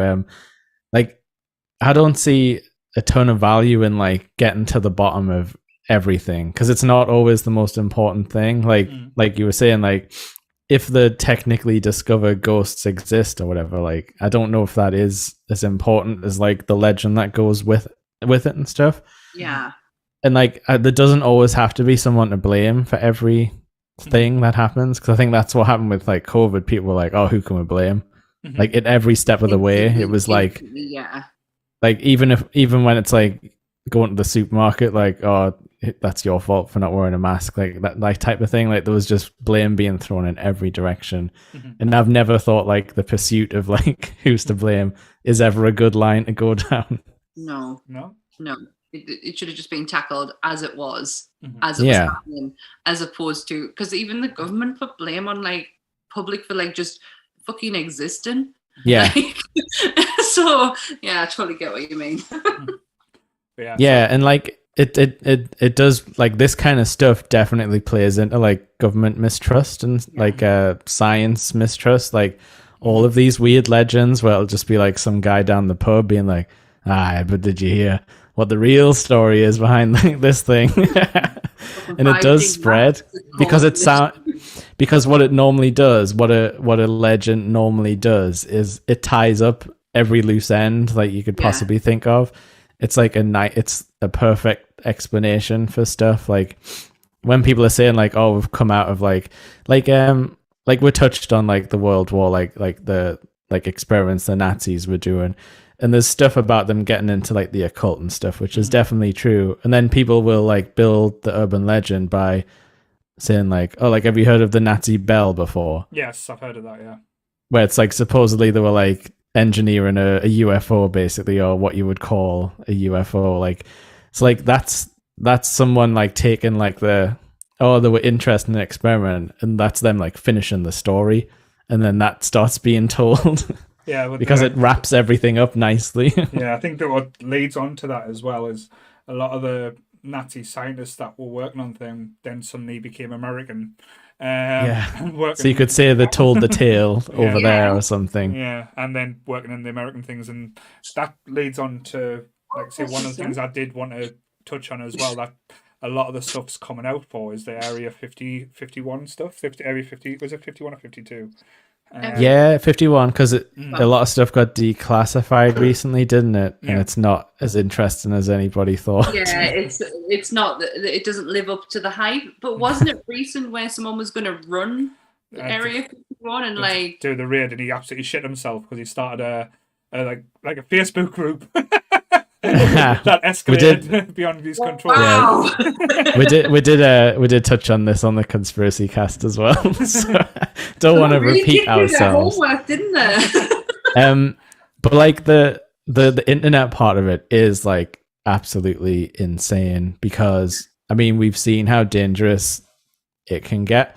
Because I'm guessing like everyone's heard like the Slender Man stuff. Yes, that's one I wanted to finish off with. That was I wanted to finish off with that one as well, because there's so much. Mm-hmm. I mean, I don't want to. If you've got other places to go before we get there. We covered Area 51 and the conspiracy one. Let's move on to Slender Man. Yeah, because this 100% originated as something that's fake. Mm-hmm. Yeah. It was literally a contest to create a fake image that is scary. Mm-hmm.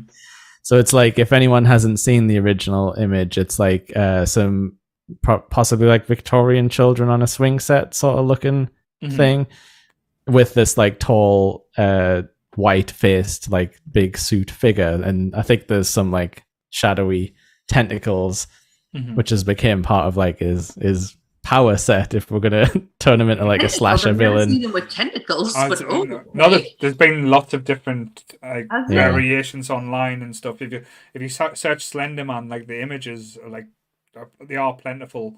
They always like have him either like up, like it either goes from start to like having him in the background, like in little areas where you kind of like foreshadowing and coming like forth. But I've seen the tentacle images as well. Quite. I thought he was a man in a suit. No, I think it is supposed to be like an otherworldly being type of thing. Okay.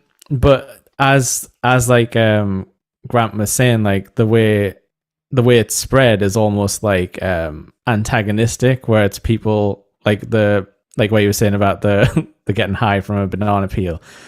It's like it's people with irresponsible levels of like outreach being like, oh, it's real. And then it spreads, and then obviously there's like whole industry comes up about it. I mean, there's like a YouTube channel that I watched for a while where it's like the hunt for Slender Man, and it's like found footage stuff. So like that's gonna loop back, and then people will be like, oh well, this is the first thing about Slender Man. This is them finding out it was real type of thing. It's so dangerous, because the reason that I don't know, I know enough on Slender Man, but not like in depth, but it leads into what happened with the two young girls who attempted to kill their friend, because Slender Man, that's what you did. That was part of the myth, and thankfully that they didn't succeed.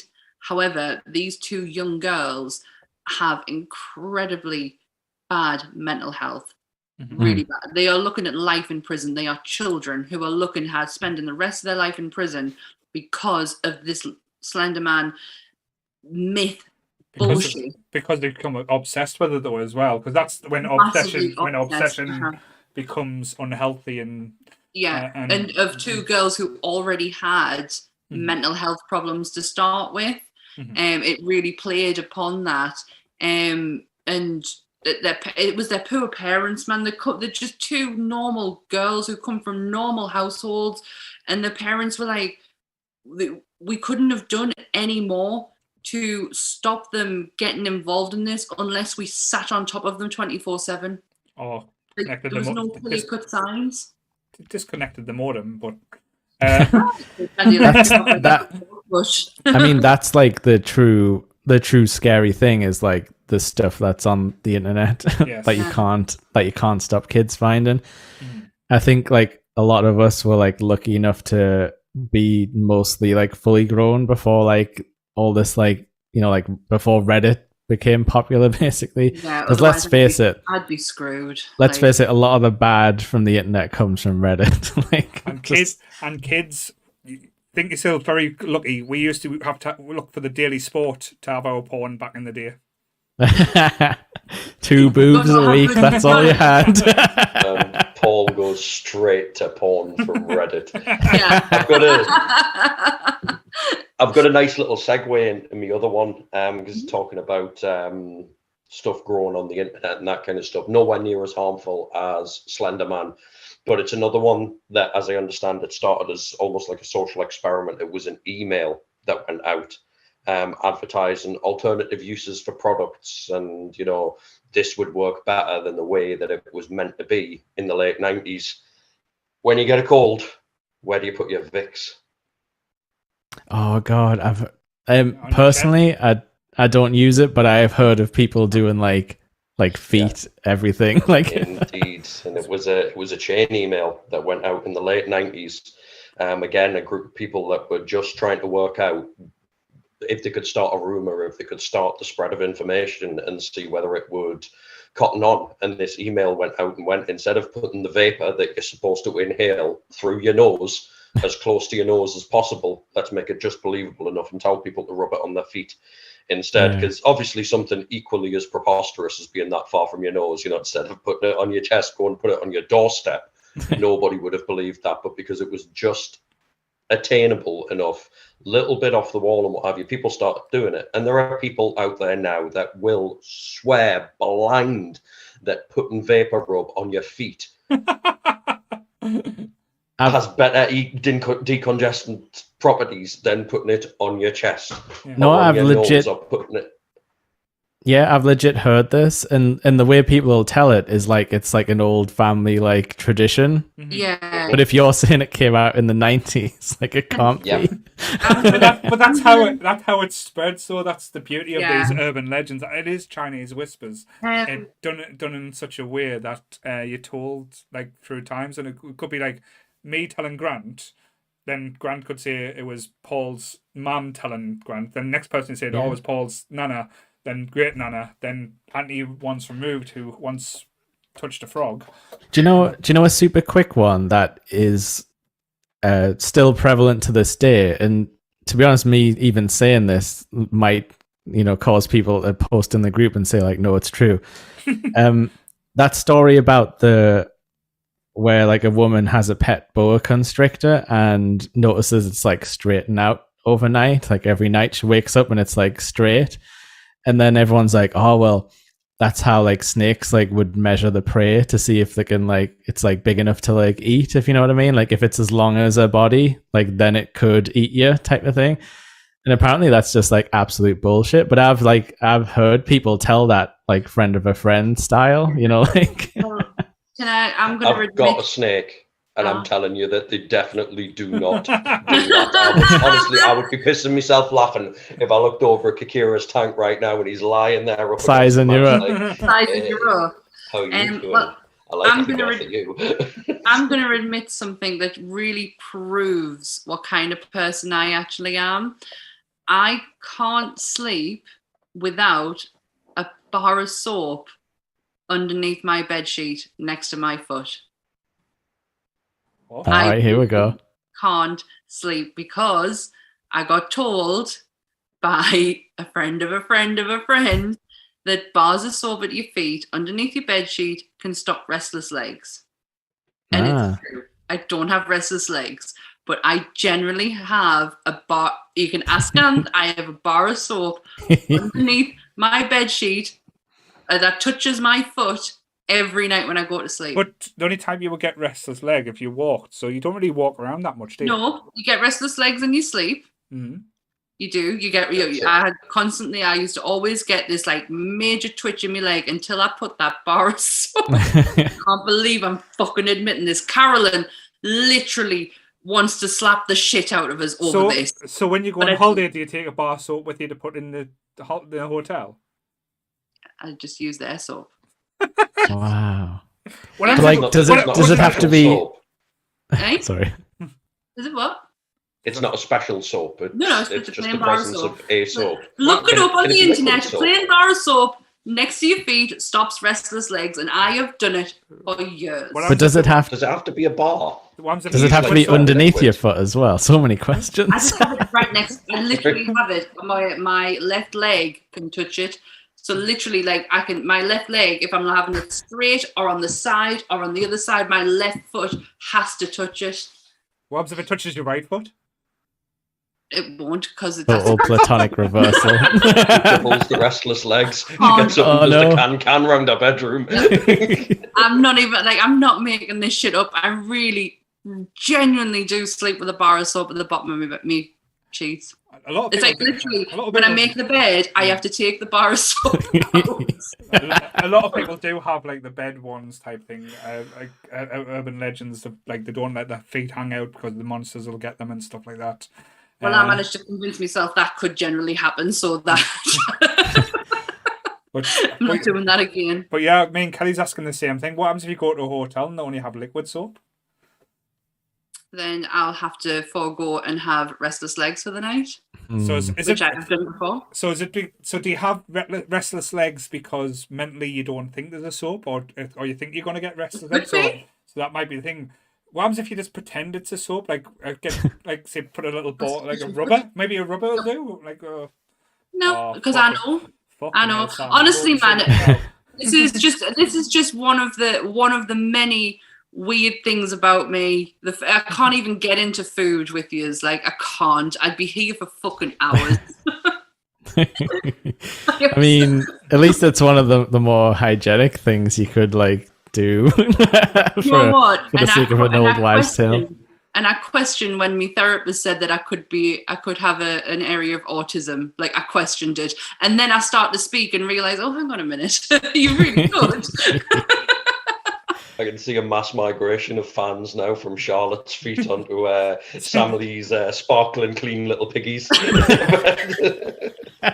She sleeps with the bar. Honestly, Sammy's Carolyn finds soapy it feet. hilarious. Oh God. It's an old wives' Apparently tale. Kelly's That's thinking what it about is. It's an old wives' tale that I took fucking literally. So on that note, Sam, well done. That's Yes. like the perfect cap on urban legends, really, when you think about it. We're not going to beat that one. So yeah, wow. I haven't got a comeback for that now. So yeah, It's really true. my mind is. I'm not lying. But yeah. I mean, you're at least helping people with it, you know, like. If you have restless legs, plain bar of soap. Just a plain bar of soap doesn't have just put it. God, underneath we're going back. the bed sheet. We're going back. Have you ever- hang on, though. Drinking this secret elixir will give you like extra life. Yeah. But have you ever like kicked it along to the other side and then like, I make sure Beatrice can't sit on it. yeah. I have to literally use my foot to make sure, because Beatrice sleeps on the bottom of the bed right next to my feet, and I have to literally maneuver my feet around the soap to make sure she cannot sit on it, because just have to have either my foot lying on it or to the side of it. Because you don't want the dog taking the magic away, you know, Oh, the cat, yeah. stealing it for itself. I don't have one while I'm at my mum's. Mm. Oh, No wonder my legs are being twitchy. oh, that's why. Yeah, because of the soap. Fucking hell. Well, but anyway, thanks, guys. New merch idea, Nerdy Up North, foot soaps. Foot soap. Oh, Yeah. I've got the feet model. I'll endorse it. Sammy's face printed on a soap. And Fight Club on the other side. Balance feet. Magic soap, Jesus Christ. Anyway, so yes, so that concludes our urban legend talk there. We're finishing it on magic soap, which I never thought in a million years we would do. Honestly, I'm going to text Carolyn after this, and she's going to be like, you absolute mentalist for telling. She freezes Oh, I hope when this we is- talk about it. I hope this is the most shared episode as well, so everyone knows that I'm a fucking soap fetishist freak. but yes, so this has been the Urban Legend episode, which I've just totally broken us now. Next week, I believe Grant is returning for top 5 B movies. So that's going to be interesting. We'll probably have arguments what we class as a B movie, and I bet you Eight-Legged Freaks is on Sam's pick already, so that's all fine. Spoiling that one. Then potentially we might have the return of Donna doing a Hocus Pocus review. She might fight us, but so we're not going to do Hocus Pocus 2 yet. We'll be rewatching the first one and talking about the love of that film. Then we are moving into the full range of spooky season, where we are going to have the return of Kelly, where we're going to review all the Nightmare on Elm Street movies and talk about our love of Freddy Krueger. We'll even talk about the shitty new one, which again we don't hate on, but still it wasn't great. And then we're going to talk about real life horror. We're talking about serial killers, so we are going to have a serial killer chat and talk about the myths and the folklore that come along with serial killers, because they're kind of like hero worshipping in a way at times, which is completely scary as fuck. But yeah, massively. Then I think we're reviewing the amazing and understated horror film that doesn't get as much love as it should, Trick or Treat, which is one of the best anthology films that you'll ever see. Then we're doing werewolves, I believe. Yeah, Yes. I thought that would be interesting. I chucked that one into the mix and was like, because there's a lot of werewolf films out there. I thought it was interesting. Cool. And we are getting a first time appearance on the podcast. One of the Queen of the Month at the moment, Beth, is joining us, and possibly Jake, if we can get him to return to talk about ghost stories. Come on, Jake. Yeah, I could dig up some ghost stories from the old content graveyard. Yeah. So we are going to do a full range, and we still are looking for a place to do one live. So if we can get that, and we'll probably fill in a few different ones here and there. We've got the release of what possibly could be the greatest movie or the worst movie ever made this month in the Munsters. So Rob Zombie is going to do it again. Can't even take you seriously when you said that. I bet you I love it. Honestly, I bet you I absolutely love it. Look, if Dracula's in it, it'll be fine. But if it's not, it hinges on that. Grant's just looking and saying, I'm not judging you till I see it yet, so yes. But yes, the trailer hasn't done it any favours. It really hasn't. But we have a whole catalogue of subjects to talk about in the forthcoming month leading into the spooky season, and I can't wait. Yes. Can't wait. And if you've been joining in with our Twitch stream, like I said, that's been getting entertaining quite a lot. I know Grant and Jake do the individual stuff. I don't know when you're next doing something fun. Actually, we should hopefully, pending on a delivery, we should be doing a big, massive Pokemon card opening bonanza for like the new set that's just come out, but stock's been hard to get a hold of.